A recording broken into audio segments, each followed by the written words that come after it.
Hi, my name is Caroline Nyaboke, and I welcome you to the Koinned Podcast, where we create excitement around entrepreneurship, innovations, and startups. And in today's episode, we are going to talk about what you need as you're starting your business, basically in terms of skills, the capital, market research, the legal requirements, and all. And today, I've been joined by Mitesh. Hi, Mitesh. Hi, Caroline. How are you? I am fine. How are you doing? I'm doing fantastic. Yeah, I'm glad that you're back. So today we are focusing on starting a business, and ideally on the initiation stage, you have the idea, for example, or you need to have an idea as you're starting your business, and you just don't sleep and wake up one day and decide, okay, today I'm going to do masks.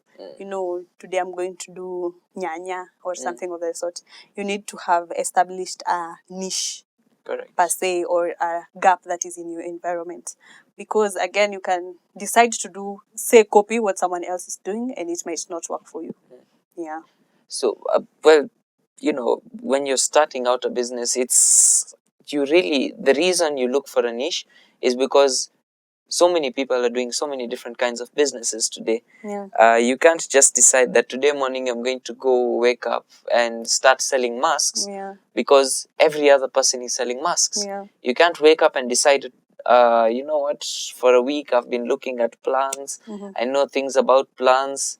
I'll start up a nursery. Yeah. The reason you can't do that is because every other person is able to start a nursery. Yeah, every truly. other person will be able to start selling, say, juices. Yeah. You really need to find what differentiates you from the rest of the market. So True. even when you're ideating, when you're thinking about what you're going to start, making what business you're going to start, you really should think, okay, if I'm going to do this, why am I doing it, and what will make it different from the guy opposite me? Yeah. There was not recent, but it's pretty old, a video I had seen circulating on social media where it's an analysis of two ice cream shops, and two ice cream sellers come to the beach, and the beach is, say, a stretch of, say, 100 meters. Both of them will come and set up at the same spot. But it would be better if 100 meters, so the center line is 50 meters, right? Yeah. 25 meters from this side, 25 meters from this side. These Yeah. guys would get the best customers. Yeah. But no, they decided to come and set up in the middle, because that way they can steal each other's business. Yeah. But the trick along that was none of them actually had anything different. They're selling the same ice cream. So why would someone come to you and not the other person, and vice versa, right?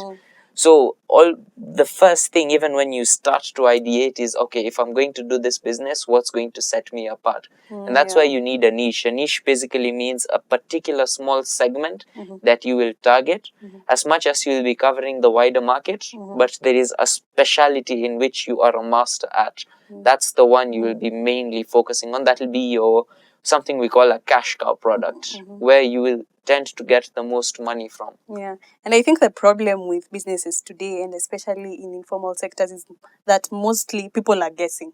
You saw your friend doing masks, leo anafanya mandazi na anapata pesa, so you think maybe nikishift I'll make money, I'll make more money there.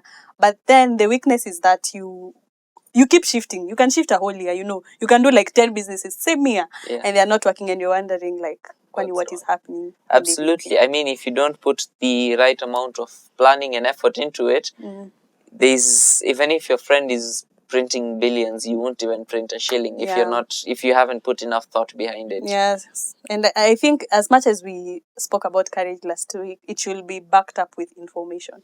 You should actually do your research, and as you have said, establish your market. Just look at, who are my secondary customers, my primary customers, my tertiary customers, who am I planning to, sell this to? And are they willing to buy from me? What alternatives, what other things are out there which are like my product? Why will people prefer it? All these questions, you need to answer them before you start your business. Yeah, definitely. Actually, when you're just thinking of even starting it, maybe you're just thinking what I'll do. The first thing you should ask yourself is, who are my customers going to be? Yeah. And you can't come in and say, okay, So I'm selling masks outside the university, so my customers will be university students. That's not a practical customer base. Yeah. Go on further and do something we call audience definition, Yeah. customer definition. Define who your ideal customer would be. You would say, okay, I'm going to be selling plants, for example. So my ideal customer is an old lady staying in a posh house in Karen, for example.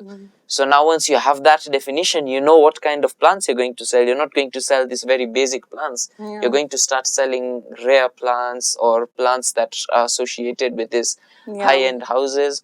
Alternatively, if you're going to be selling masks outside university, you're going to say, okay, my target audience is this university student called maybe Caroline, who enjoys artistic masks and therefore always wants to be seen fashionable. Yeah. If you just say it's a university student, you're going to be selling the same old blue masks where you will get lucky when someone buys from you, and some days you'll have dry days, some day you'll have hot days, but it's not going to be consistent. Yeah, truly. When you have really defined your audience, you know what product you're going to sell as well. Exactly. And not just what product you're going to sell, how you're even going to sell it. Indeed. So just as you have said, you need to establish whether these people actually need this thing, or if they don't actually need it, if they can buy it from you, maybe because they want it, just basically because they want it. You know, sometimes we always say it's always good to forecast your demand. Yeah. But there's some markets where, you know, a demand does not yet exist because the product does not exist. Yeah, truly. That's how it worked for social media. That's how it works Make them for need big. It, yeah. Exactly. Make them That's need the it. goal. Make them need it. Yeah, and make them feel like they have to have whatever you're selling.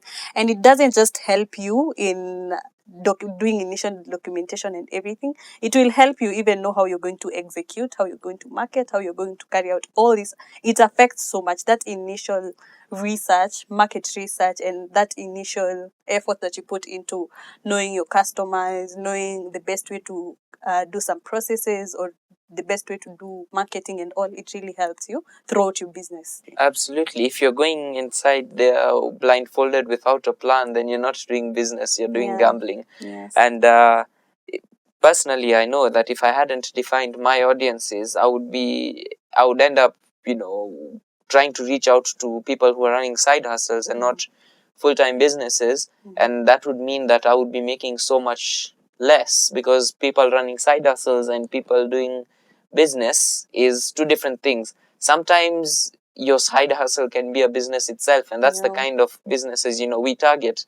Someone who is actually not doing it just to earn an extra penny, but to actually, you know, it's a start to a long-term continuity of their business. And these are people often that have a plan. It's not like I was walking around town and I saw a shoe shop and I talked to the guy and he told me, okay, you can sell for me, I'll give you this much commission.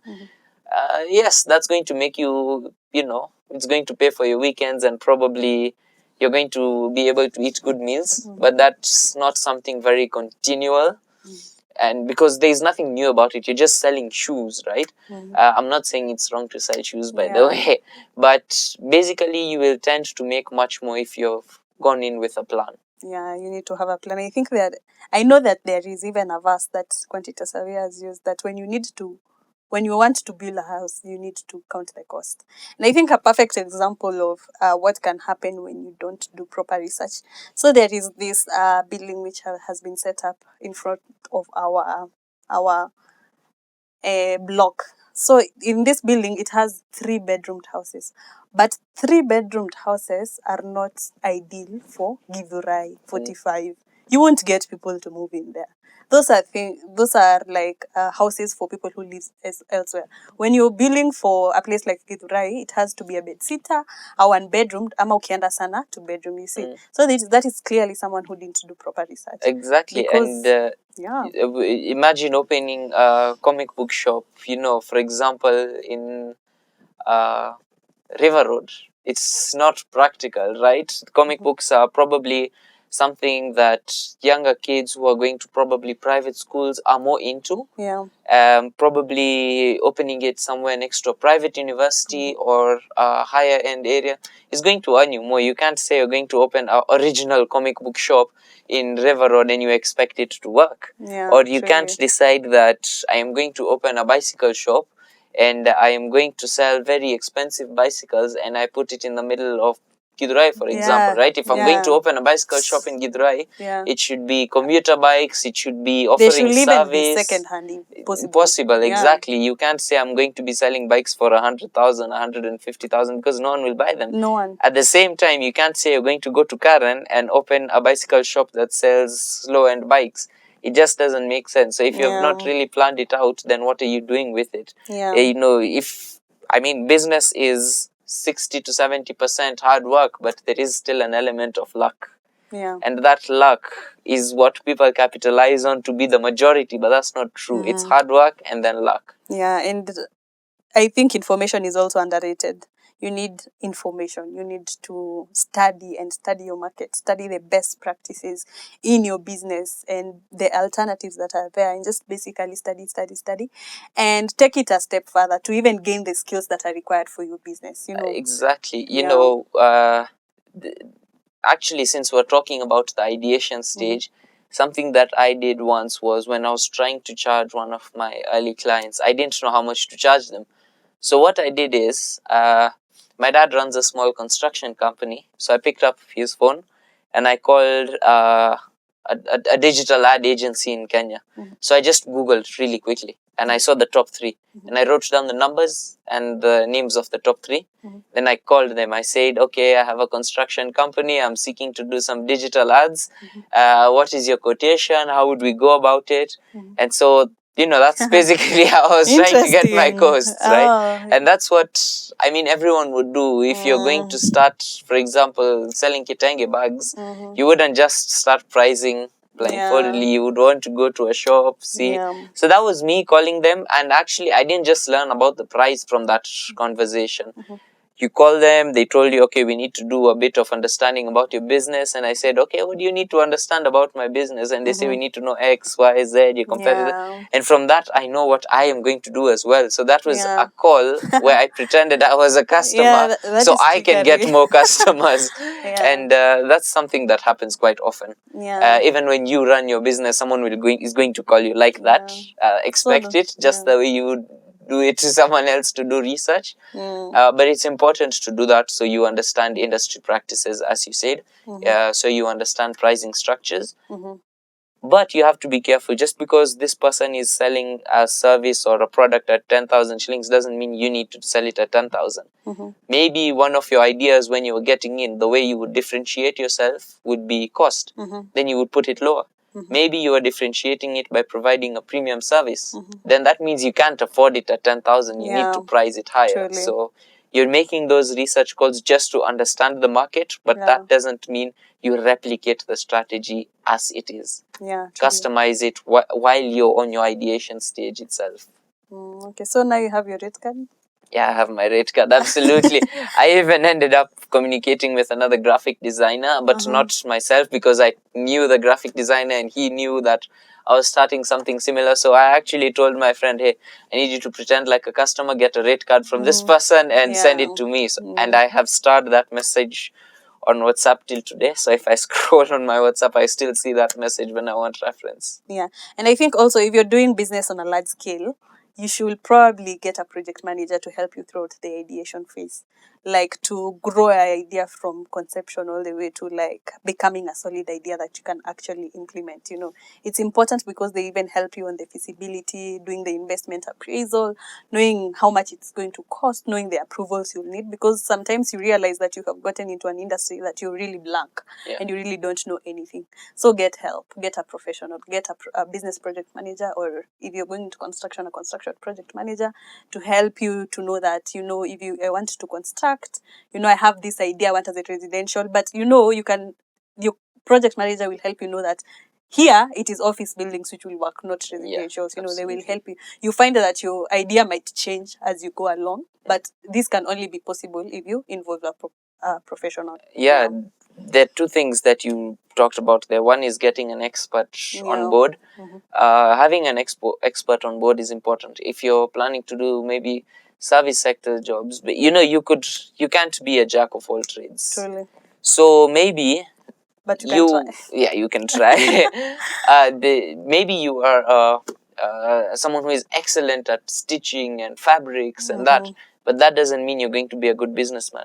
Maybe you're a good business person, but you don't know how to stitch, you don't know how to do this, you don't know market research. So it's always good to have someone complementing your skills on the team. And remember, it is not bad to have someone who is better than you on that team. Just because someone is better than you doesn't mean you won't employ them. Actually, you employ that person who is better than you. Exactly, it's an advantage on your side. You shouldn't feel intimidated by them. No. They are better at it in their field, but you're probably a better manager. And even if they ran away from your business and set up their own, they probably may not be able to run it as well as you do, because you have an additional skill, which is managing the business. If you don't have the skill of managing a business, get someone who knows. So you can either get a project manager, you can either get someone they call business development officers.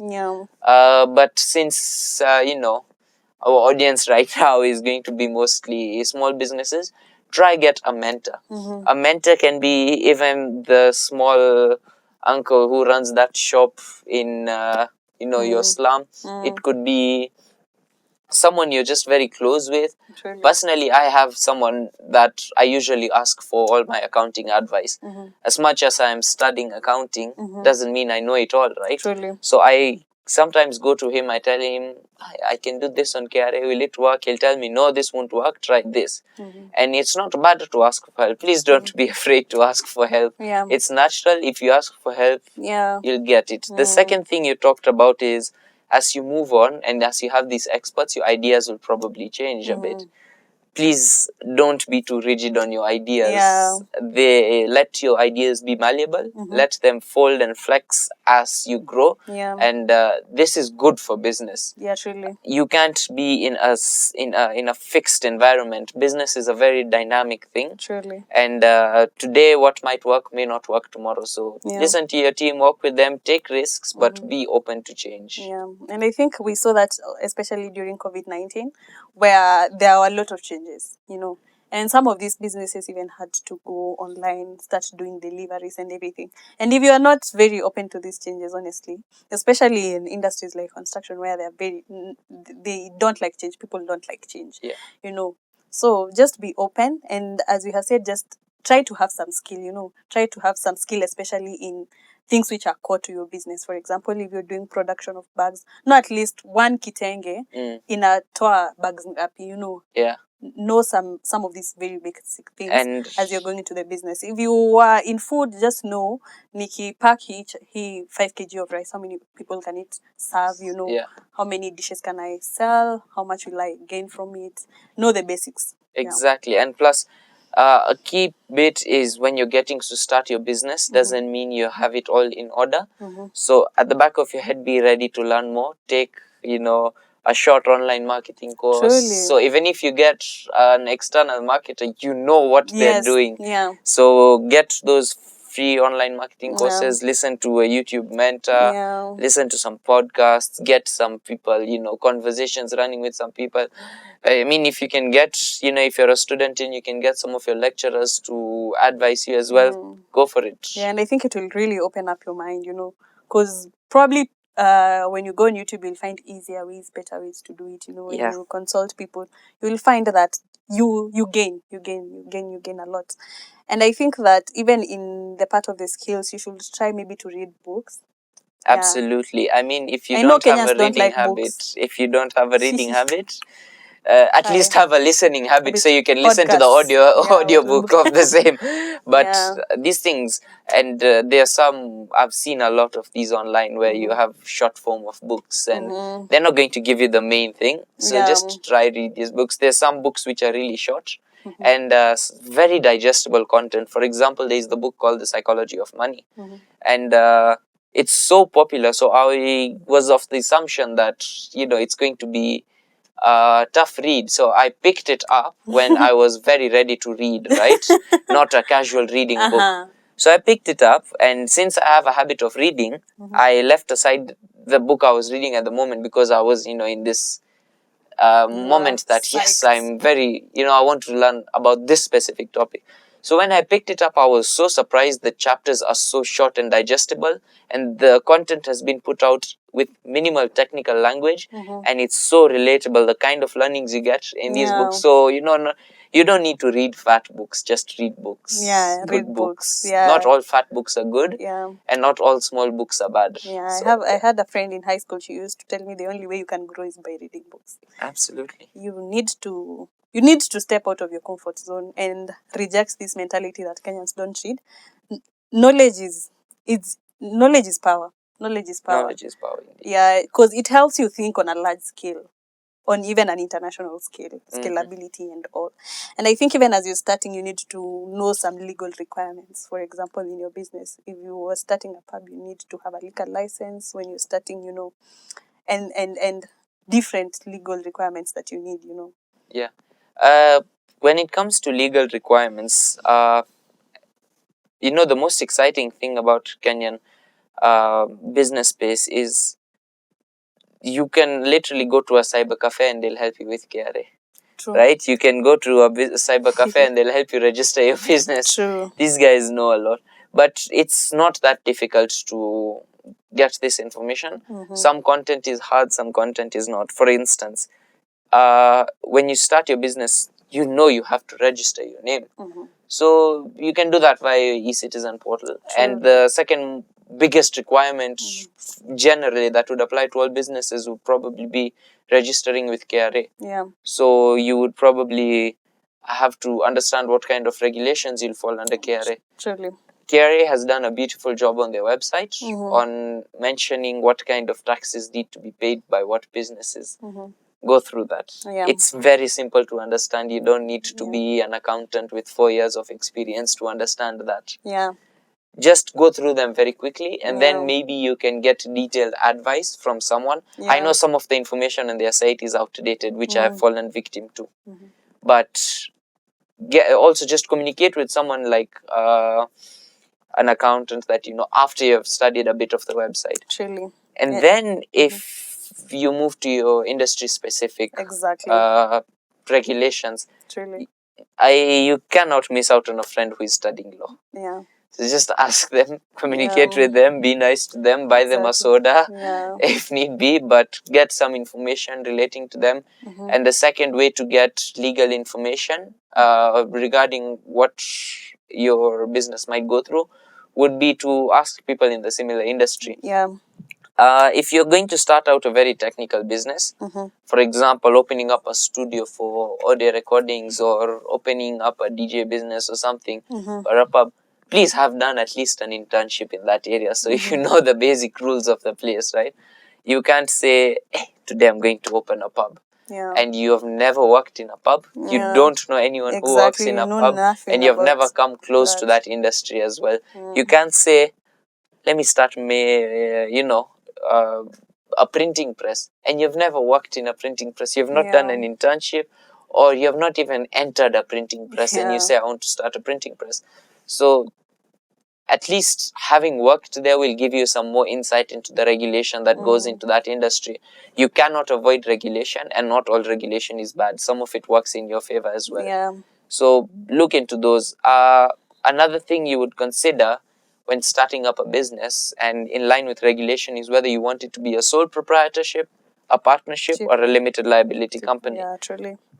In a layman's tongue, sole proprietorship is when, as the name suggests, when you're going solo. Yeah. You decide, this one I can do on myself. And you start, and then if you have any additional assistance, you can maybe have employees.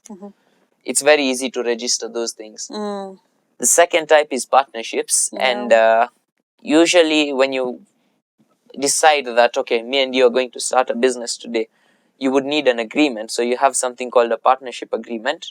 So you make a partnership agreement. As per Kenyan law, if you don't have a partnership agreement, there are basic rules that follow where, for instance, if you loan out to the partnership business, then you won't get any interest on your loans. or there are no salaries for partners, only profit sharing, and that profit sharing is 50-50. But if you know you're going to be putting more effort, then you can't sustain on the base law. So you write up your own partnership agreement. True. There are templates for this, guys, online. Yeah. Don't bother writing it from scratch, opening a Word document and starting by partnership agreement. There are templates for this. Download a Just template. Google your things, and you'll find them. Then edit them as need be, and then get it seen by a lawyer. There are a lot of small business lawyers nowadays who can do this at an affordable fee, who can make it official. Just write up. Maybe you'll be sharing profit 60-40, and maybe person A will be getting a salary, but person A won't be getting a salary because they're not involved in day to day. All these are allowed. And then there is a company.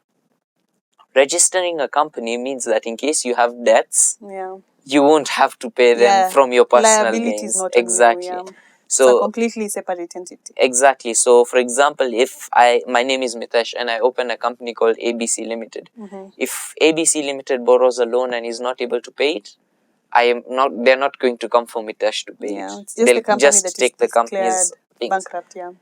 But remember, as much as this is safe, it also means that there is a lot more regulation that goes when registering a company. First of all, it costs. Then you need to get registered with the company's registrar, and there are a lot more process than a simple sole proprietorship. So understand what you want, what your needs are. Are you going to be alone? Are you going to be with someone? And then decide you want to go for a sole proprietorship, a partnership, or a company. And I think what has come out clearly in what you have talked about is that you need first to understand the industry you're getting into, understand how it works, understand everything about it, and understand, like, for example, if you want to go into contracting, different NCA 1 to NCA 8, you pay different for the registration. So understand if you're going into content creation, the regulations that are there and everything, the things you can or cannot do, and how to protect yourself using the laws and everything, the regulations. And I think what you have also said is the part for documentation. That is very important. People don't see the importance of having that initial documentation that we are going into a partnership with you. Let's write it down. Let's make sure it's documented somewhere, it's signed, and it is safe, I don't think people see the importance of that, but later in the business, when maybe there is a conflict or something, is where now you start like Rotana, because when you pay 50% and probably you're not putting enough effort, you're not putting any effort, I'm putting all the effort, and you still want 50-50. But we didn't sign anything, we didn't have any documentation, so that is that. Even if you start a business with your friend, they may not be your friend forever. So it's always good to secure yourself. I mean, even if they're your friend, just talk to them nicely. Just say, let us have this written somewhere. Even if you're my friend, it's always good to have it on paper, physical, something to show us. And it can even help like maintain your friendship, because you have something clearly guiding you and telling you how things should be done. And I think another thing that you need when you're starting a business, we have talked about the skills that you need, we have talked about the ideation. Also, you need capital. You need the money. And I know different ways you can get this money. And first, it's through the banks, and then through the circles, and then microfinance institutions. And I think out of the three, the one I feel like I prefer most is the circles. First, because they are very, very friendly. They're friendly in terms of first to get money from a circle, for example, you want a loan from a circle. How do you start? You start by putting your initial investment outlay there, like a saving, You saw, for example, I have 1 million. I go to the circle, I tell them this is my 1 million, I'm 100,000, any amount really that I am comfortable with. I go to, for example, Kimisito or whatever circle, and tell them this is the amount of money I have, and I open an account, and then I put my money there. And then 6 months later, or I think mostly it's 6 months later, you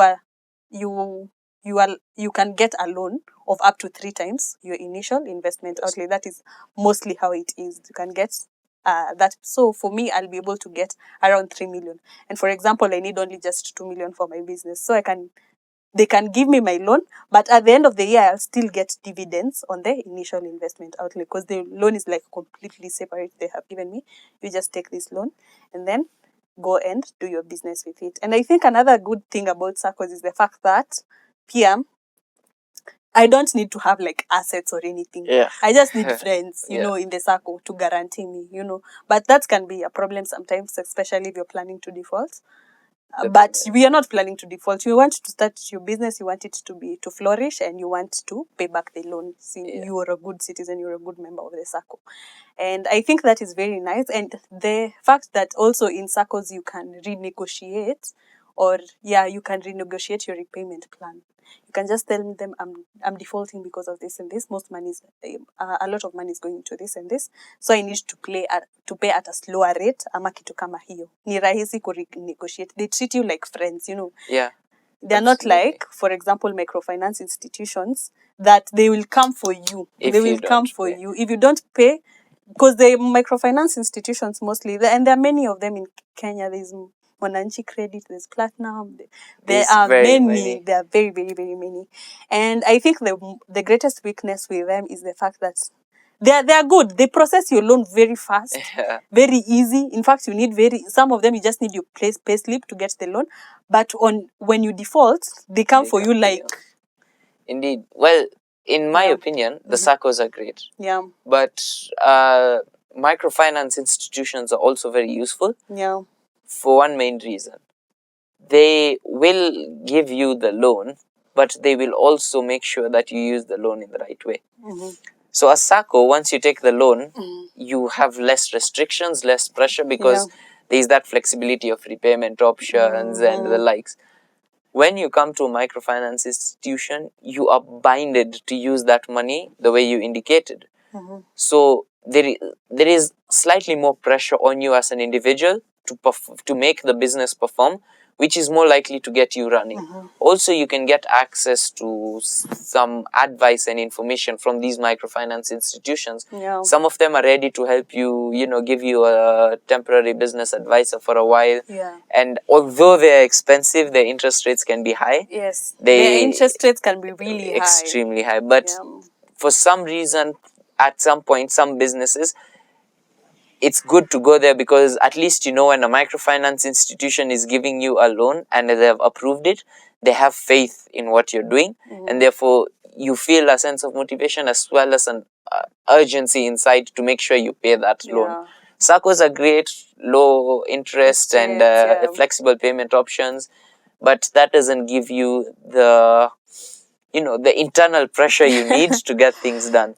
So it's totally, it's not like one is bad and the other one is good. It's 100% based on what you are more flexible, you are more okay with. You may prefer SACCOs, I may prefer microfinance institutions, and that's how you operate. That's how your mind operates. And that's perfectly fine. Just make sure you know what you're getting into. If it is a SACCO, you've read the fine print. If it's a microfinance institution, you know the interests they're charging you. I know a lot of people like using Fuliza, and the interest rate on Fuliza is exorbitant. It's the advertised rate is very little, but there are these hidden charges and the likes, which can be so painful. So read the fine print. It doesn't matter. The best place to get your finance will always be family and friends, by the way. So if you can convince your dad and you're in good standing with your family, they may be willing to support you. Because they're not going to charge you interest. So those are the best places to look for finance. But should all those go wrong, you can always come to microfinance institutions and SACCOs and the likes. But honestly, Mitesh, I'd say Mimi, I am biased towards SACCOs because I've had people's stories about these microfinance institutions and how zinaweza kupeleka mbio, to the extent now they are going to your workplace, your wife's workplace, and they want to carry everything. Like there was this one guy, my sister used to work at Consumer Insight, and they were doing doing surveys of this Platinum Credit, this many other microfinance institutions, and they were asking people their stories, their experiences.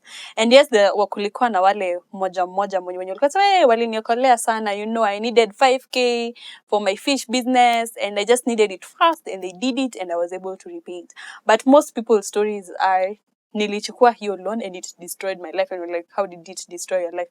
So this was one person was saying that when he was taking the loan, and they didn't even ask him what he was doing with the loan, so he took the loan in the microfinance institution. And he went and spent it. I think he was buying the wife something. And then he went and spent it. And then after a few months, because they were what they asked of him was his payslip, and they were cutting it from his payslip, he lost his job. And so after losing his job, he went to the institution, went to the agents, the person they were in contact with, and he told them, I am not able to pay my loan, so just I want you to stop the interest rates from accumulating for the next 6 months. I'll have gotten a job by then, and then I will start repaying you back. 6 months later, he goes back and he looks at his at his Balance. statement, at his statement, and he's like, what? This is too much money. I can't pay this amount of money. And I had come here, I had asked, so wakamwambia, mkubwa alikataa vitu kama hizo, so you really have to pay it back. And then he went and tried, I don't know what organization regulates the interest rate and everything. Which is it? I really don't know. It can depend. So we have one for micro lenders. There is an institution for micro lenders, and banks are regulated by CBK. Yeah. So I think it's CBK that he went to, and he was like, we don't regulate this institution where you borrowed money. Yeah, micro lenders are usually regulated by they're like smaller loan body. sharks, they're like, it was operating like a loan shark. And he was like, he became frustrated, and he was like, how will I pay off all this money? These people have destroyed my life.